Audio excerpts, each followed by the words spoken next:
What is going on, everybody, and welcome to the special 4 p.m. Eastern start time for the NHL Stokastic Strategy Show, sponsored by Prize Picks. I'm your host, Josh Harris. We had an NBA trade deadline today, so there was a show for that. Pretty wild day of trades. I don't really, but they're just ridiculous. Joining me, as always, some Cliffy.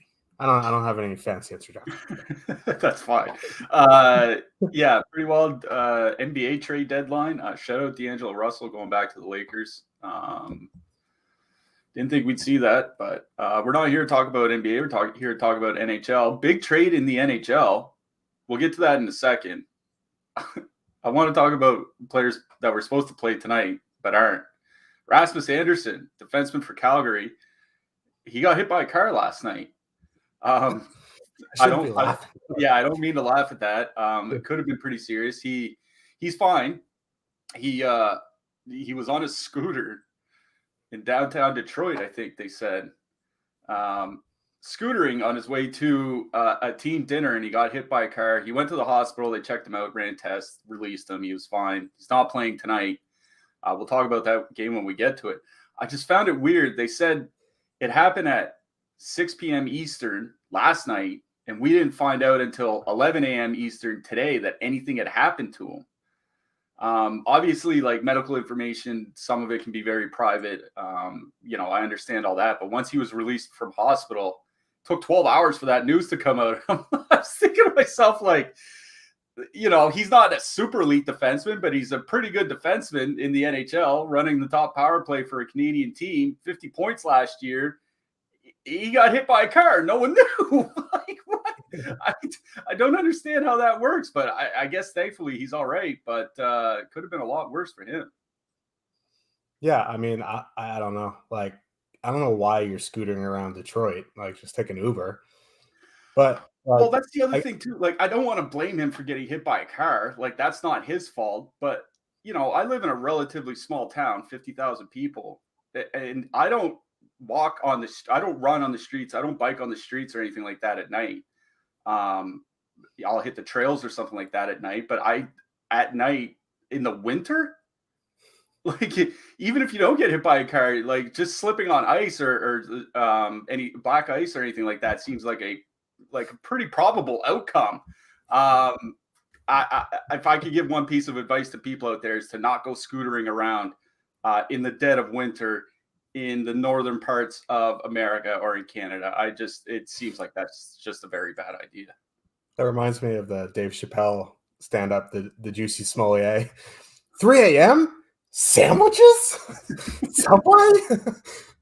Like, I don't know. I'd just take an Uber. I don't like the cold. Maybe Rasmus does. But I mean, exercising outdoors when it's cold out is nice, but just I wouldn't do it at night in the winter. it just seems like a lot of that's bad can happen. But a pretty big trade too. Vladimir Tarasenko heading to your New York Rangers from the St. Louis Blues for a late first round pick and a I don't know, bag of pucks pretty much. Pretty excited about that. That's a pretty good trade. I mean, obviously the Blues fleeced them the year before with the Buchnevich trade, but like that was an awful trade for the Rangers. There's no ifs, ands, or buts about that. But like Buchnevich clearly wasn't in their plans long term. Which, like, I guess they could have waited until the deadline and gotten more for him, but whatever. They kind of got the Blues back here a little bit.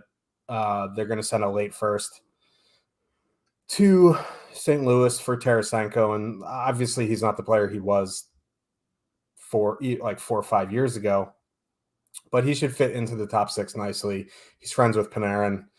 That line's going to be absolutely terrible defensively, so classic Rangers there. But I think like Mikkola is a little bit of an underrated part of that return because they had, their 6th and 7th D positions just were pretty thin. If they took an injury there, they would have been in big trouble. So Mikkola shores that up a little bit. Tarasenko should fit in nicely in the top 6. He won't be on the top power play, I don't think, unless they completely change the way they run their power play, which I don't think they will. So, still a pretty good player.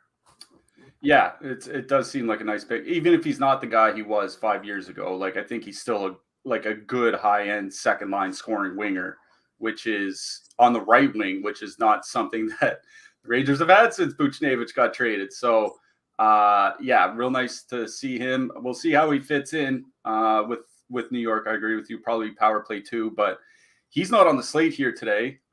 You're going purple like Thanos. We do have 7 games here tonight. There's a lot of injury news that we're gonna have to get through in these games here today. There are a lot of big names not playing tonight, and I think that changes the outlook of these games quite a bit. Yeah, and we should get into those. But before we do, we got a $5 super chat from Alex. Thank you very much. Would you rather, have Chiarelli make a trade for your team or be forced to watch Jackson Mahomes TikToks for a week straight?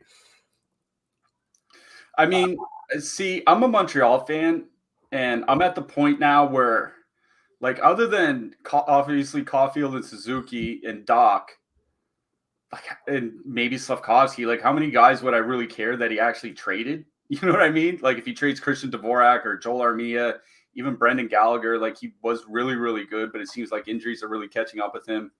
Or if he trades, like, Joel Edmondson or, something like that, I don't really care. So I think I'll take Chiarelli.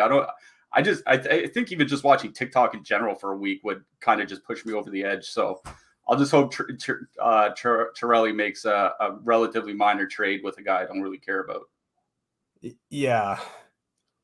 I guess it would have to be Chiarelli make a trade, because if I watched more than 38 minutes of Jackson Mahomes TikToks in a row, I would commit seppuku. I don't even know if that's pronounced. Yeah, that's right. Yeah, seppuku.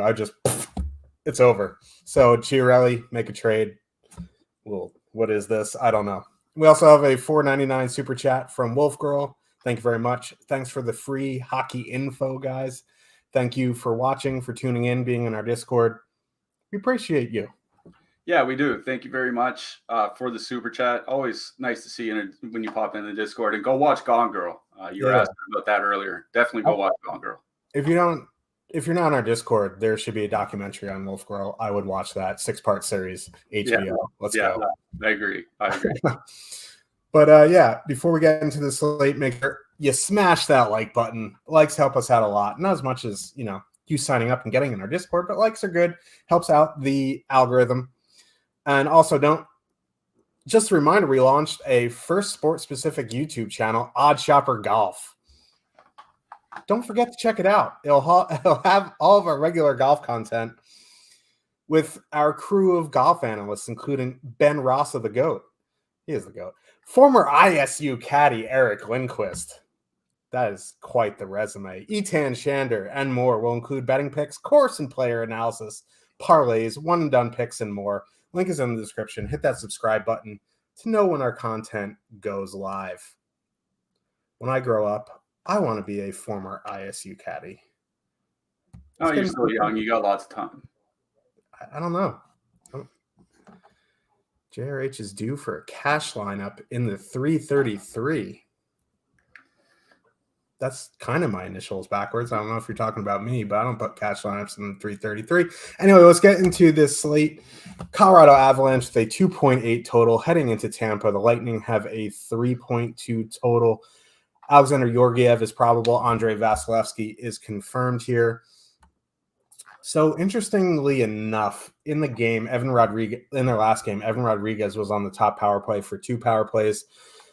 And then Artturi Lehkonen took his spot back in the third. Now, Lehkonen did miss some time after blocking a shot. I don't know if it coincides with that, but that's something to keep an eye on there. I guess maybe they might be splitting time. Either way, there is not a lot of ownership here on the Avs. And the Lightning, first 2 games out of the break, they have gotten wrecked defensively.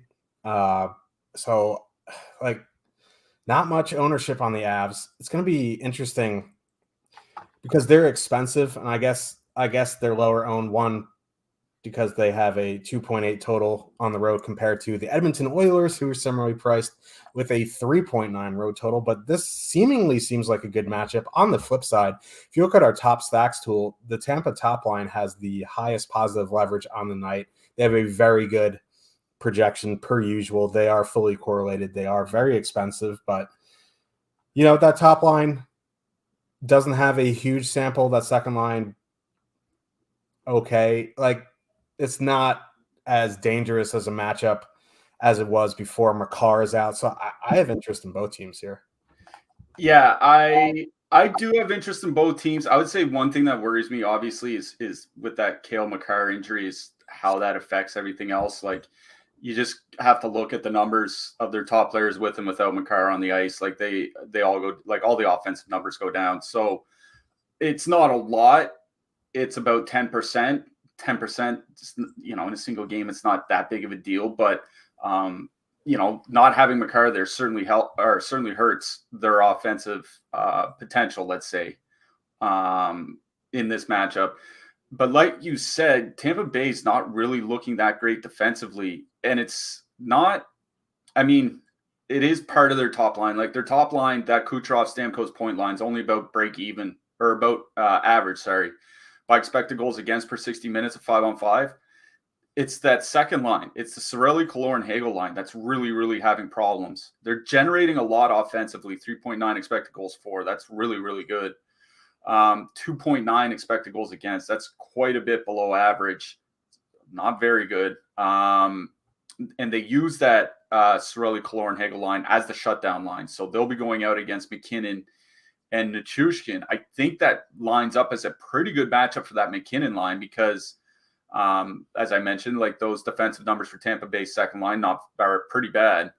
And that Colorado top line, not a big sample yet, just around 50 minutes going back to last season, but 3.3 expected goals for, 3.5 actual goals for per 60 minutes, 5-on-5. That's really good. Pretty good defensive numbers as well, which I think you'd expect with a line that has Lehkonen and Nichushkin as the 2 wingers. So it seems like a pretty bad matchup for Tampa 2. So it takes Tampa 2 out of the equation, brings Colorado 1 in. I do like that Colorado 1 matchup. It's not bad on the penalty kill either. The Tampa Bay penalty kill is mid-pack, even a little bit worse since Christmas. That's, it's nothing that to really get worried about. But then again, you're back to that Makar problem with him not being on the power play, right? So I do like Colorado 1, and they're not coming in with much ownership, as you mentioned. Artturi Lehkonen, I think, has about 2% ownership expected. And as you mentioned, there are concerns about him not being on the top power play. You would definitely want him there if you're playing him. At the same time, if he's only going to be 2% owned or something like that on a 7-game slate, I think it's one of those situations where you can leave Lehkonen there, whether he's on the power play or not. It doesn't really matter. It does matter, but at that ownership, it doesn't matter a whole lot. So I do like Colorado 1. Colorado's second line is a little bit more interesting because they don't have much of a sample together, but Rantanen and Comfer playing together have been really, really good defensively this year, about 2.3 expected goals against per 60 minutes. at 5-on-5, 1.9 actual goals against. That's a pretty brutal defensive matchup for that Tampa Bay top line. Colorado's penalty kill hasn't been very good either. They don't take a lot of penalties. They're below average in that regard. Like, if I had to pick, I would probably take the Colorado top line just straight up. One, they're probably going to be at less than half the ownership of the Tampa top line. Two, I think they get a better 5-on-5 matchup where they're going into that Tampa Bay second line. They haven't been that good defensively. And three, like, they're a little bit cheaper. They're over $1,000 cheaper than that Tampa line. And, $1,000 does matter. It can buy you a much better defenseman. It might be able to get you that secondary stack that you actually want, so on and so forth. So if I had to take anything out of this game, it would be the Colorado top line, but I do like both top lines here. The Tampa top line's been unbelievable. Let's just, I kind of forgot to mention that. 160 minutes together this year, 4.5 expected goals generated, 4.3 actual goals generated per 60 minutes. Stamkos has 40 shots on goal in his last 10 games. They are flying. So I'm not going to begrudge anybody playing the Tampa top line. They are playing extremely well. I just think it's a better matchup for Colorado, even though they're on the road. So Colorado 1, Tampa 1 for me. I don't think I'm playing any of the depth lines here. Yeah, I probably out on the depth as well. Let's move on to the next one. It's a bit interesting here. San Jose Sharks with a 2.9 total heading into Florida, which I've learned is close to Miami.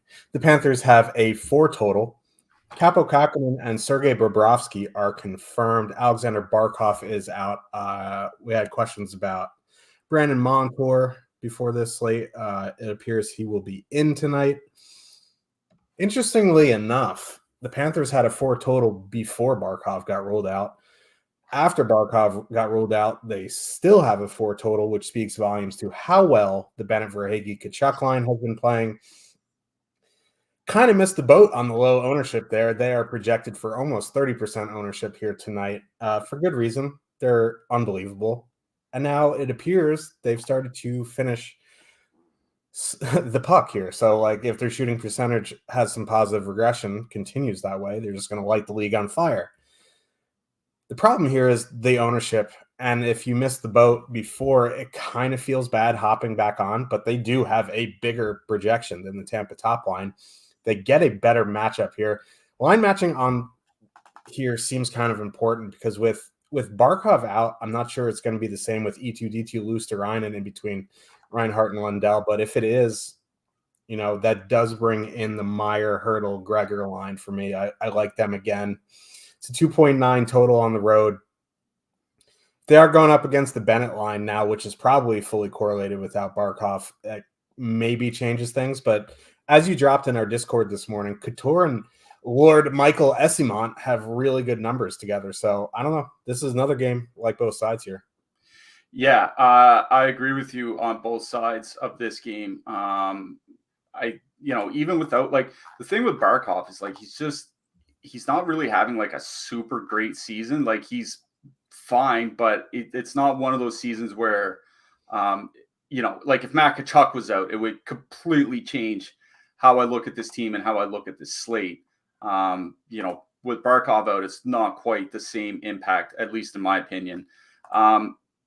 Interestingly enough, I was looking at when Barkov was hurt the last time, because he was hurt like up right around Christmas, missed a bunch of games. Always hurt. He's been hurt all season.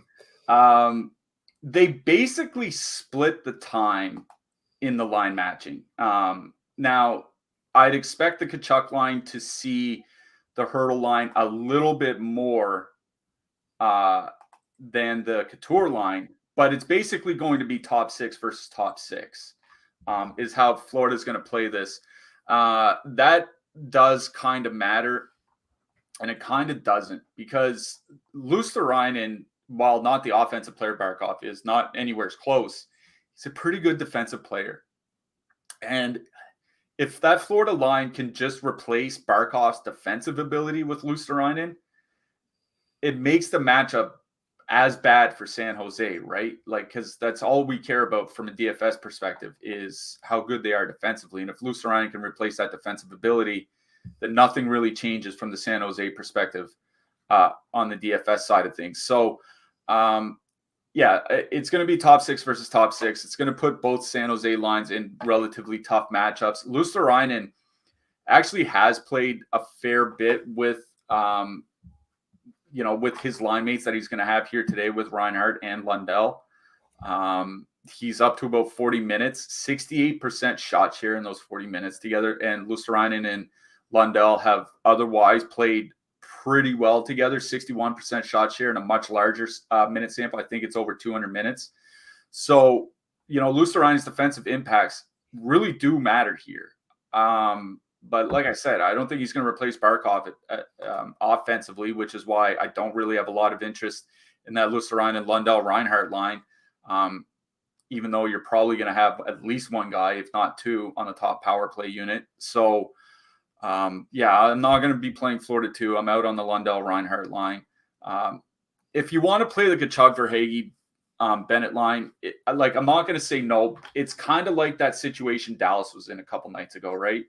Remember, now Dallas was in a situation where they had a ton of ownership on their depth. Not as much here, but you could still see anywhere from like 40 to 50% of lineups tonight have some sort of Florida stack. And in that kind of situation, I think it's fine to pass on them. Where I would differentiate is the way that Florida line is playing right now. They're arguably one of the best lines in the league, and that Dallas line hasn't been playing as well over the last month or so. So it does make a little bit of a difference, but I think there is merit to just not playing Florida here, where there's going to be so much ownership on them. And a lot of San Jose's problems just kind of come down to goaltending. As long as the goaltending just doesn't completely fall on its face, Florida might be in tough here tonight. So just considering all the ownership, I'm out on Florida. If people want to play the Tkachuk Verhaeghe Bennett line, they might be perfectly correlated on the power play here, depending what Florida does with their power play. So I certainly understand wanting to play them. And they're the cheapest of all the big lines. They're cheaper than Tampa Bay. They're cheaper than Colorado. So I certainly get wanting to play them. For me, it's just an ownership play. I'm more interested in the San Jose side. They're coming in pretty much bang on with their ownership, that Meyer, Hertl, Gregor line, right around 8%. Gregor, I think he had 4 shots in his last game. That's the one thing we said about him is he does like to shoot. Also had a block bonus. yeah, he did. So, Gregor does like to shoot. So I think you're perfectly fine leaving him there. Not much ownership. Their San Jose top line is really one of those lines that's in that, middle price tier, somewhere between 15 and 18K that I really do like. San Jose second line, I was mentioning it earlier in our Discord.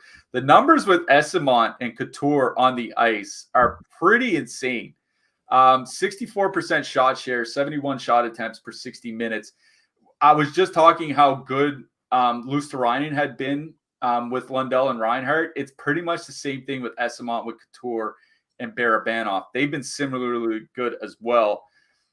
Barabanov, the problem with him is, I was looking earlier, he doesn't have a game with over 3 shots in 14 straight games. And I think he only has 1 game with 3 shots. Every other game in there is 2 or fewer. He's just really not super involved. I think Couture makes a fine, Couture Barabanov is a nice 2-man. Throw on Eyssimont if you want. The ownership on them is reasonable, but it's San Jose one that I really like in this game. Yeah. And push comes to shove, you take ownership out of the question. I think Florida Bennett line is the best line in this game. But to continue your devil's advocate here, they just had their ceiling game at 1-2%. Are you going to hop back on at 30%? It just feels like you're chasing points. Maybe they replicate that 3/4 of the way and they're still up there for being optimal. But the third of 30%, it's just too much for me. I think MME is a completely different question, but I'm playing a single lineup tonight. I'm leaning towards fading. Maybe that will change at the end of the show and when I build my lineup, but won't fault anyone for playing them. We've talked them up for weeks now, and they're finally started scoring, and now we're fade. But this is an excellent matchup. They have a monster projection, so yeah, we're not talking anyone out of it. We're just playing a little bit of devil's advocate. I agree. Based on ownership, I like Hertl and Meyer. Let's move on to the next one. Seattle Kraken with a 3.1 total heading into New Jersey. The Devils have a 3.4 total. Philip Grubauer is probable. Mackenzie Blackwood is confirmed. Jack Hughes, week to week, he'll be out for the next week at least. Looks like Dawson Mercer is going to jump up the center of that line. I think Palat, Bratt, and Heischer together. It's just the Devils have been kind of, I don't want to say bad, but they've been bad. Yeah, they've kind of been bad 5-on-5, and Hughes is easily their best player 5-on-5. Blackwood hasn't been great in net. Like I agree. Hey, relax, big fella. Vitek Vanacek and Jack Hughes have arguably been their two best players. Neither of them are playing tonight. I have interest in Seattle here tonight. It's always an interesting adventure trying to figure out which line to play on Seattle, but I do like Seattle here tonight. Yeah. The thing with New Jersey is that, like we say, they've been bad, and we're judging by expected goal share. Like their expected goal share since Christmas, I think is on the fringe of bottom 10 in the league, 25th in the league, nestled right between Vancouver and Detroit. That's exactly where you want to be. No, the reason they're still doing well is because they were shooting their top 10% by shooting percentage and top 10% by save percentage. And a lot of that had been Jack Hughes, right? Like he had been on a pretty wild tear for basically since Christmas. I was looking over his last 15 games. He had 28 points, 17 goals and 28 points in his last 15 games. So yes, a lot of that was Jack Hughes shooting over 20%. You know, if he's with him out of the lineup, it's kind of like a cascading effect, right? Where now you have to put more offensive pressure on Nico Hischier. Now you need Dawson Mercer to perform as a top six center. Now you need, Eric Haller or Michael McLeod or whatever to be, your full-time third line center, et cetera, et cetera. And not only that, like Hughes's playmaking is literally top in the league. Like, if I'm not mistaken, the last time I checked scoring chance contributions, which is individual scoring chances plus assist on teammate scoring chances, he was first in the league at 5-on-5.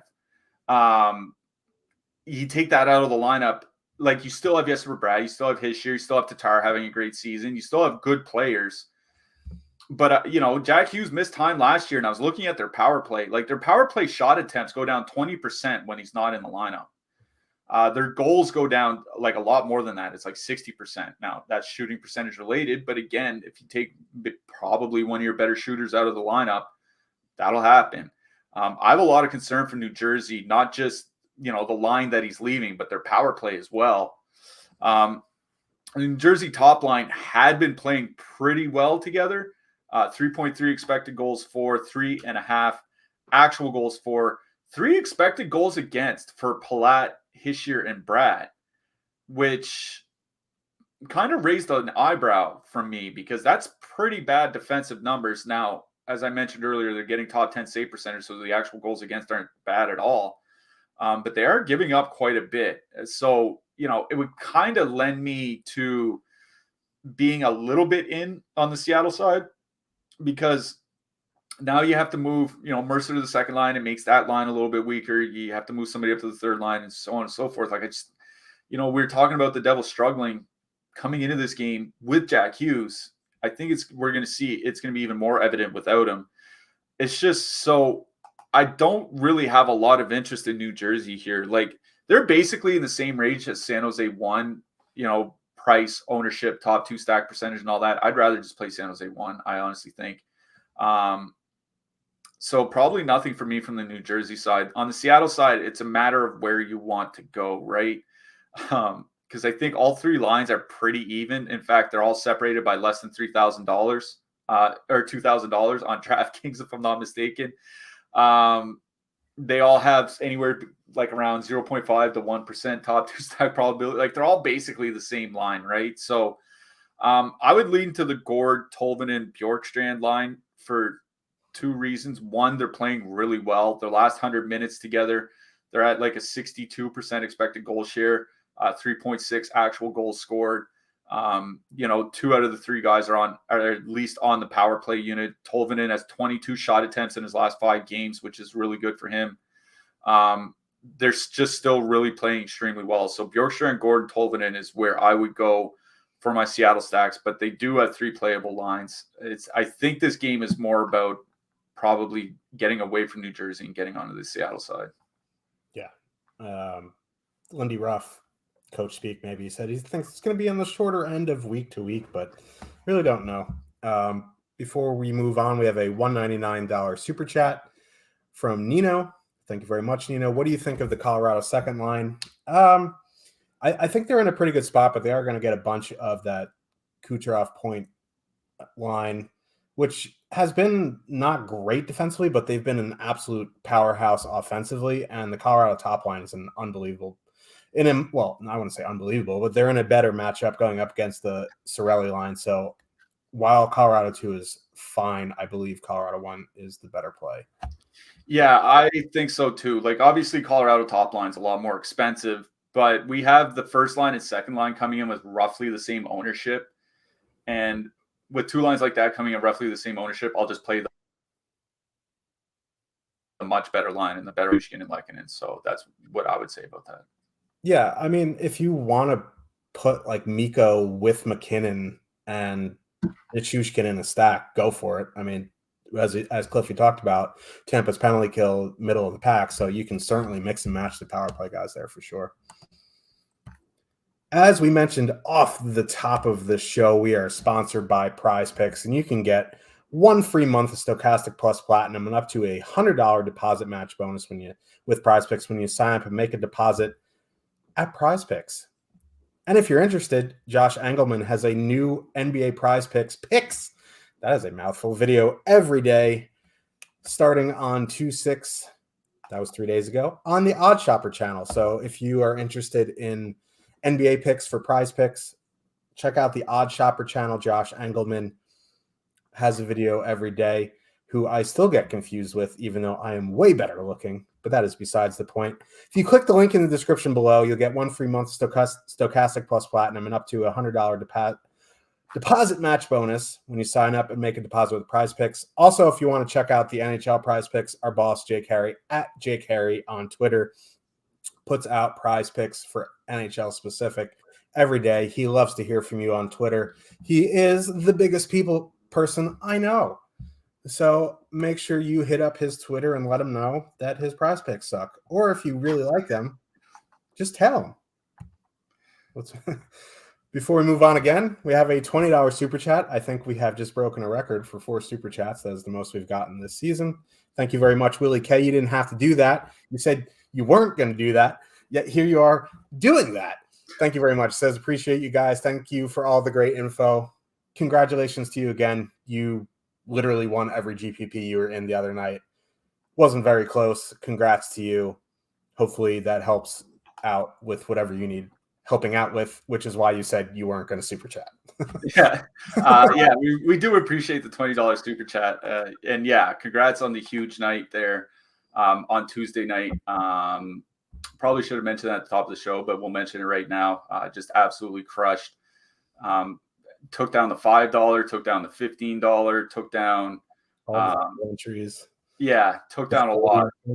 Just like everything. He just swept everything. So yeah, congrats to you. Thanks a lot for the $20 super chat. Just glad we could help in any way. Hopefully you can do it again here real soon. Also, single entry. My man.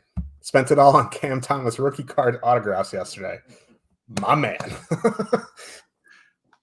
Only like 38,000 points away from passing LeBron for most points all time. Just want to jump in and mention our lineup builder that we use this during the show. It just shows players, what lines they're on. If you're subscribed, you can see their salary, ownership percentage, projection, stock projection, DraftKings and FanDuel. Going along, make it a lineup as we go along in this show. Starting with San Jose 1 plus Kakinen in net. What do you think? Yeah, I mean, Kakinen could be spicy. I mean, he's under 7K. He played excellent the other night, so. What I'm like, 6,900 goalie, like Florida likes to fire shots. Tons of ownership on the Panthers. I'm thinking Kähkönen might be a good deal. I mean, even if he loses, right, and has like say 37 saves and gives up 4 goals, it's probably 12, 13, 14 DK points for that salary. It won't kill you. So yeah. All right. We'll keep going up with the show, but for now we'll start with the San Jose top line with Kähkönen in net. Yeah, I like it. Let me write that down. Let's move on to I don't even know what to call this game. Edmonton Oilers with a 3.9 total heading into Philadelphia. The Flyers have a 3 total. Stuart Skinner, Carter Hart confirmed. I couldn't find anything on Oilers skating. They didn't skate today, did they? Doesn't matter. Yeah, it doesn't really matter. Connor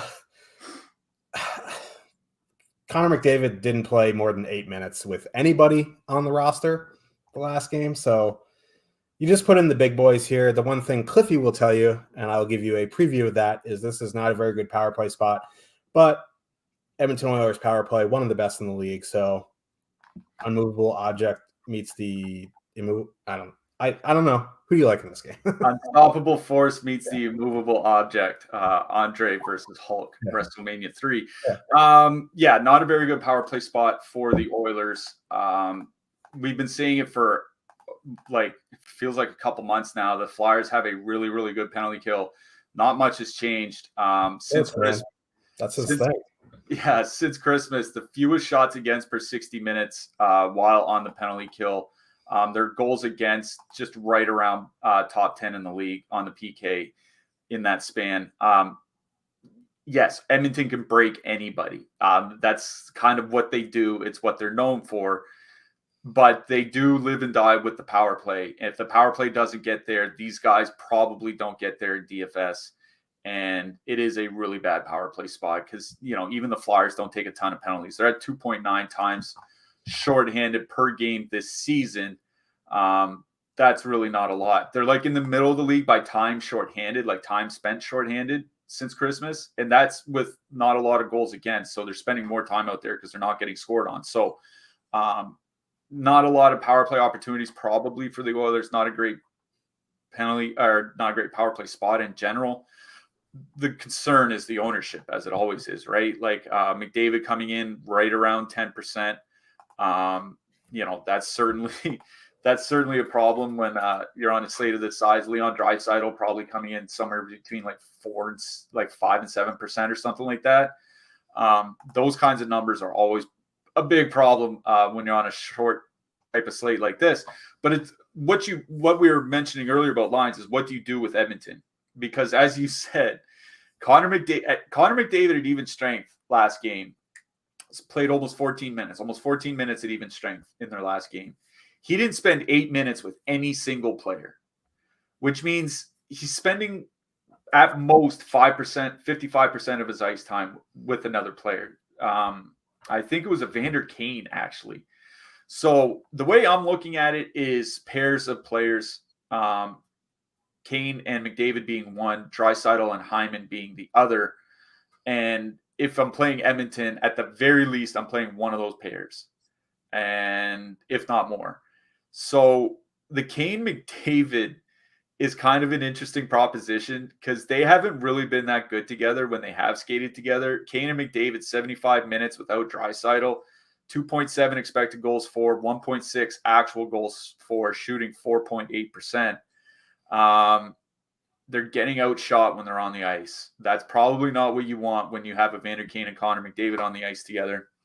And Kane's didn't get, I don't think he got any primary power play time in their last game either. It was all their typical top 4 forwards. So Draisaitl and Hyman is actually kind of interesting to me.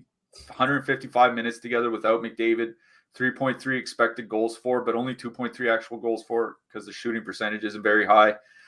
They're also getting outshot when they're on the ice. I don't know, man. Like, I don't like fading the Oilers when you can probably get Leon Draisaitl like 5-6% on a 7-game slate. But with all the line mix-ups that are going on, with the inconsistent line mates, bad power play matchup for them, I think I'm out on Edmonton here. Feels bad to say, but I don't think I'm going to be playing the Oilers. If you do, It's their normal top 4 guys plus Kane. Pick some 3-man unit out of that and just go with it, because there's nothing else to rely on here as far as line mates go. On the Flyers side, Scott Laughton and Owen Tippett have actually played pretty well together this year. They're up at 115 minutes of 5-on-5 together. 3.1 expected goals for, 2.4 expected goals against. Kevin Hayes has 34 shots in his last 10 games. Owen Tippett has 30. That looks like a decent offensive line to me. They're probably going to go out a fair bit against the Draisaitl line, and that Draisaitl-Hyman line, pretty poor defensive numbers. 3.7 expected goals against, 3.5 actual goals against. I think it's matching up for a decent Laughton-Tippett-Hayes matchup for the Flyers. Laughton and Hayes both on the top power play unit. This line's coming in under 5% owned. I don't mind that Flyers top line here. Feels bad making a stack without Travis Konechny, but I noticed Konechny doesn't have a point in 5 straight games. He's been he still has 32 shots in that span, so obviously, or no points in 5 straight, no goals in 10 straight, 32 shots on goal in those 10 games. Still getting involved, not getting points. I like the Flyers top line, the way they've been playing. Plus, you get 2 out of 3 on the top power play unit. Not much ownership. I think that's where I'm going. So Flyers top line, Edmonton power play guys. Yeah, I kind of agree with you with Draisaitl-Hyman, but then it feels bad not having McDavid. So you add McDavid, and then all of a sudden you spend 50% of your salary cap on 3 players that don't play together. Yeah. So, like, low-owned McDavid, fading low-owned McDavid gives me nightmares. More so than Chalk McDavid. I'd rather fade Chalk McDavid. But I kind of agree. Like, I think, like, you can play Edmonton, sure. But, like, they've been bad 5-on-5. They're very power play reliant. They're wildly expensive. And the one thing Tortorella always has is a good penalty kill. So, again, Edmonton can come in here and score 4 power play goals. Don't get me wrong. But, like, at some point, you kind of have to be like, okay, this is a pretty bad matchup. They're super expensive. We can look elsewhere. And we will. So let's move on to the next one. Calgary Flames with a 3.3 total heading into Detroit. Watch out for cars. The Red Wings have a 2.8 total. Dan Vladar and Ville Husso are confirmed, or Ville Husso isn't confirmed, but he's probable. With Rasmus Andersson out tonight, they said that Mackenzie Weegar is going to slide into his power play spot, which is fine, but like the Flames have 2 split units, the Kadri line with Hanifin, and then the Toffoli line with now Weegar. So the Kadri line also has Mangiapane on it. So if they continue those, they kind of split time there. It does suck that Rasmus is out. He is their best power play defenseman, but I think Hanifin will be fine. I like the Flames here tonight. They're like the Coleman Mangiapane line is getting the most ownership, which is, I guess, not surprising. And now you kind of get a couple guys on these power play units. I think I like the Kadri line the best, though. Yes, I'm glad you said it.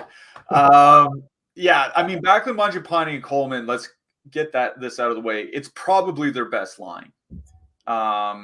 They've just been shredding teams apart. Problem is twofold. One, they have been splitting power play time a little bit more. They typically don't get top power play minutes. But, like you said, they have been splitting power play time a little bit more. So it's, that's not as egregious as late. The other is I do want as many people on the power play as I can get against this Detroit penalty kill, because the Detroit penalty kill has not been very good. I was looking at their numbers since Christmas, like basically the middle of the league by shot attempts, but much lower by goals against, bottom 5 by goals against per 60 minutes on the PK. That's something that's kind of persisted basically all season. They really haven't had a good penalty kill most of the season. Their penalty kill percentage, I think, is like hovering right around bottom 10 of the league when you're looking at the entire campaign. So I would want to get some guys on the power play, particularly the top power play unit. Pelche's looked good on that line. I haven't watched the Flames super closely in their 2 games since he got called up, but in the bits that I saw, he's looked fine. He is getting somewhat involved offensively as well. I think he has shots in every game since he got recalled. Maybe he's missing one. I'm kind of with you. I like that Pelche Huberdeau Kadri line. They're not coming in with a whole lot of ownership. I'm not really worried about the matchups anywhere on the Detroit side, and I really want to get some guys on that top power play unit. So I agree with you. It's the Kadri, Huberdeau, Pelche line I have the most interest in. Like the Foley, Lindholm, and Dubé have not been playing well since January 1st. So now we're looking at almost 6 weeks. 2.3 expected goals for, 2.7 against, 2.4 actual goals for. All those numbers are below average. That's when you get to the 6 week mark of poor play, I start to get real nervous. So I'm out on the Dubé line. I think the Backlund line is coming in with too much ownership. So Kadri, Huberdeau, Pelche for me. On the Detroit side, honestly, there's just nothing I want to play here. Like the Detroit top line is coming in with a lot of negative leverage here. They did change up the power play units so that this top line is now perfectly correlated on the power play, but Calgary has one of the best penalty kills in hockey. It's not a good power play spot for Detroit. It's not and Vladar is in net too. So not really much for me from Larkin, Raymond, Bertuzzi. Like if you want a one-off David Perron, I think that's fine. Like he's going to be up on the top power play. So if you want to one-off him, I think that's fine. Like a one-off Michael Rasmussen or something, I think that's fine. But I'm not stacking the Detroit side here, I don't think. Yeah, I'm not a big fan of Detroit either. Before we move on, we have a $4.99 super chat from M. Haas 17. He says, I'm in a glass case of emotion. Good, you Blues fan. No, I mean, like, it's an end of an – like, the Blues need to rebuild. They need to tear it down. Yeah. Trade everyone you can. I mean, yeah, that's the thing. Ryan O'Reilly's going to get traded. I mean, you have the Shen contract. You're stuck with that. You're stuck with the Leddy contract for a couple more years.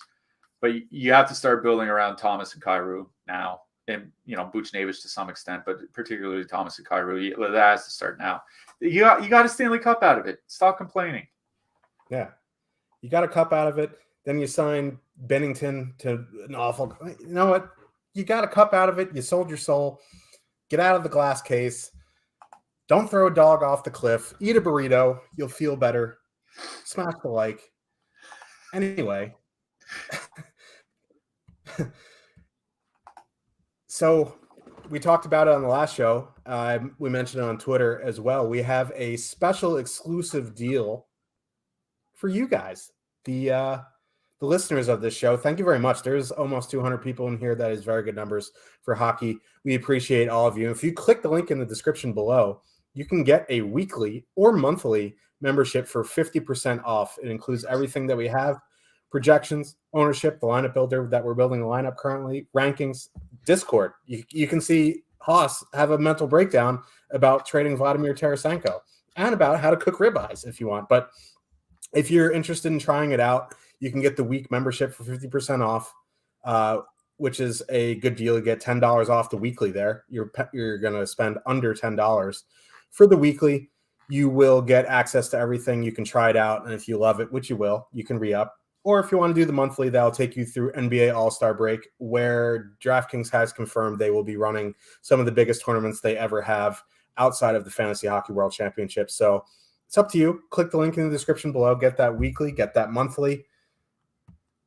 We'll see you in Discord. That's the most invaluable part for me. Everyone, there's a bunch of sharp minds. If there's any late-breaking news, if like the NHL slate goes NBA style, we'll be in there letting you guys know with alerts. So click the link. Smash the like, say thank you. Come and say hi. I don't know why I said thank you. I'll say thank you if you sign up. Come and say hi. I'll give you a thank you, and we'll go on from there. Let's get to the last 2 games of the night. We have about 10 minutes left. Plenty of time to talk about those Vancouver Canucks. Heading into New York, miserable experience going down the LIE. The Islanders have a 3.7 total. Colin Delia, he won last night, didn't he? No, Spencer Martin went last night. Oh, yeah. So Colin Delia is probable, and Ilya Sorokin is confirmed. We have pretty high ownership here on the Anders Lee, Brock Nelson, Kyle Palmieri line. I actually watched the last Islanders game because I played Brock Nelson. And I know, like, you mentioned why, like, you're kind of confounded why Lee didn't get any shifts late in the third. He is so slow. That boy cannot skate. His knees are so deteriorated. He's like late career Patrick Ewing. Like, he can't move. But that line has excellent numbers. The Vancouver Canucks are a mess defensively. Beauvillier, it always happens. These teams trade for players. Now they're playing against each other. So it's narrative street for Beauvillier, narrative street for Bo Horvat. I do like the Pettersson line for the Canucks if, you are playing MME. I don't know if I get there in 1 to 3 because of Sorokin, but my interest here is with the Nelson line. They have really high ownership, though, so I don't mind if you go to Horvat, Barzal. Here's my problem with the Pettersson line. Last night in the game, they moved Kuzmenko off that line like halfway through the game and put Besser up there and left Besser on that line. So it was Besser, Pettersson, and Beauvillier. And Pettersson and Besser do not have anywhere as close to as good in the numbers as Kuzmenko and Pettersson do. Kuzmenko was moved down to the third line with Dakota Joshua to Sheldon Dries. Congrats to Kuzmenko on signing his 2-year contract extension with the Canucks. You're now on the third line with Sheldon Dries. So if Pettersson is going to play with Besser, I really just don't have a ton of interest because Kuzmenko has just shown a ton of chemistry with Pettersson. Like, even if it was Besser, Kuzmenko, and Pettersson, I would have done that. But with Beauvillier there, it just really changes a lot. So, like, I don't necessarily have a problem playing Pettersson, Kuzmenko, Beauvillier, especially where there's no ownership. But, like, you're facing Sorokin. It's back-to-back on the road. You're playing your third and fourth nights coming out of the All-Star break. You're playing a less, I don't want to say a worse winger, but a winger that has less chemistry with Pettersson than Kuzmenko. You're probably playing him there. So you can say worse. He's worse. So I'm out on the Pettersson line. If you want to play him, I think they're a fine leverage spot, but I think it'd be more if I was playing like 50 or 100 lineups, not if I was playing 1 to 3. Miller, Garland, and Podkolzin, like Miller and Garland just have bad numbers without Pettersson or Horvat on the wing, or at center. So I'm out on them. I'm just out on the Canucks here. They're forwards. The Islanders side, Nelson, Lee, and Palmieri, like, they've been really, really, really good together. 75 minutes, 5.3 expected goals for, 3.9 actual goals for. Those are just bonkers offensive numbers. But like you said, Lee's not going to play at the end of the game. They're around 15, 16, 17 minutes in their last couple of games with Horvat there. If I can get Barzal, Horvat, and Bailey at half the ownership, probably playing more minutes and maybe even out at the end of the game, I think I'm going to go Barzal, Horvat, and Bailey. Like, I know you're taking a little bit of a leap of faith because you don't really know. Josh Bailey. Yeah, because you don't really know how Barzal and Horvat are going to play. Bailey sucks, but I rather go with the less ownership for the Islanders. So for me, it's Barzal, Horvat, and Bailey, and nothing from the Vancouver side. Yeah. Let's get to this last one here. By the way, 5.5. I'm going to add real quick. I'm just going to pull it up. I'm going to add Barzal, Horvat, and Bailey to our lineup there. I already put Noah Hannafin in on the blue line, so then we just have one more defenseman to go. All right, sorry. All right, I need to write this down. This last game has a 5.5 total. Vegas Golden Knights with a 2.7 total. Heading into Minnesota, the Wild have a 2.8 total. Logan Thompson confirmed. Wild played last night with Gustafsson, so it's going to be Marc-Andre Fleury. Ryan Hartman back up with Kaprizov and Zuccarello. Had a goal call back last night. They looked okay. Maybe they get more going here. With Minnesota at home, that Joe Eriksson Ek line is probably going out against the Eichel Marchessault line. That takes me out on them. Are we really going to play William Carrier, Kenway Stevenson, and Phil Kessel? Yeah, I agree with you. I'm not playing Eichel Marchessault again in that Eriksson Ek matchup. It's a brutal defensive matchup. I'm just not into it. Stevenson and Carrier are up over 50 minutes together this year. 3.6 expected goals for, 1.5 against. That's just absolute domination. You and I have talked about how they should probably move Carrier up the lineup. I don't know if this counts because I honestly don't know how you would order these lines. Like, where would you put Carlson and Smith? Like, you know what I mean? But he has 3 goals, 3 assists, 11 shots in his last 5 games. Stevenson's still going to play 19 or 20 minutes, even if Carrier only plays like 14 or 15. It's a pretty bad matchup, but, you know, if you really need the dumpster dive because you have a super expensive Tampa Bay stack or super expensive Edmonton stack, like Stevenson and Carrier, I think makes a reasonable 2-man going against the Minnesota top line, probably against the Minnesota top line. Other than that, that's all I'm interested in on Vegas. On the Minnesota side, it's going back to it's the Hartman line, right? Hartman and Zuccarello and Kaprizov had a lot of success last year. I think it was 4.3 goals scored in over 700 minutes together. I think that Minnesota top line is probably one of those pivots if you want to get away from like a super chalky Florida line, or if you want to get away from like what could be some chalky Islanders. I think Minnesota 1 is kind of like that middle ground to, you know, split the difference. I really do like that line here tonight. Yeah, and Vegas goaltending is, we'll just call it like it is, it's shit. So you can, I kind of actually really like them despite the 5.5. I always seem to like the lowest total games in the slate, and here we are. But how much room do we have for our last defenseman? We have 5,900, so I think we could play Darnell Nurse. Yeah, he's 52. He's gonna play a ton of minutes here. All right, so just real quick, this is our lineup that we made using the lineup builder. San Jose 1, Islanders 1, Hannafin and Nurse on the blue line, Kakinen in net, 700 remaining, 91.3 point projection. So you can just build a lineup real quick during the day while you're researching your DFS. Really helpful little tool that comes with a Stokastic subscription. Yeah, and if you like it, you can save it and build some more. Then you can export and go from there. Who else you like on the blue line? The only expensive defenseman I like is Carlson. You know, with Makar out, Hamilton doesn't have, you know, Jack Hughes, Pietrangelo off the top power play. You know, I think Hedman's fine, but it would probably be Erik Karlsson for the expensive guys. In the mid-range, obviously Devin Taves with Makar out, Noah Hannafin, Aaron Ekblad. Those are the obvious ones. I think Ivan Provorov for his minutes is fine at home with Philly. Ryan Graves probably sees some more, has been playing more minutes. New Jersey's been doing that Islanders thing where they play 5 defensemen like 20 to 23 minutes, and then the 6th defenseman gets like 11. That means Ryan Graves probably going to be over 20 minutes. I think he's fine. For super cheap, Alex Goligoski, assuming he's in the lineup again here tonight, 2,500, played over 20 minutes last night. Ian Cole for Tampa Bay, probably around 19, 20 minutes for cheap. Carson Soucy and Michael Stone would be the cheap guys. If you want to pay up a little bit, Adam Pelech, Mackenzie Weegar, Bowen Byram are some other like 3 to 4K defensemen on DraftKings. Yeah, pretty good options here tonight. I feel like in a net, this is an absolute gong show.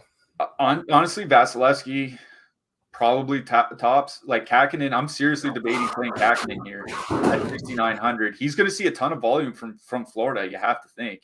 And Logan Thompson for Vegas, getting the Wild on that back-to-back. Vegas has a healthy blue line. I know their forwards are kind of sucky right now, but they have all their defensemen back, and it's a really good blue line. Don't mind Logan Thompson.